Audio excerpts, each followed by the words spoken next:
هذه يا مشايخ لحظات للتاريخ. تم إخلاء الصحن في يوم الخميس الموافق 10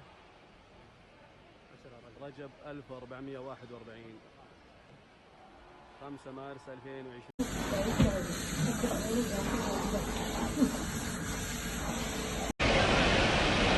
لا إله إلا الله. هذه يا مشايخ لحظات للتاريخ. تم إخلاء الصحن في يوم الخميس الموافق 10 رجب 1441 5 مارس 2020.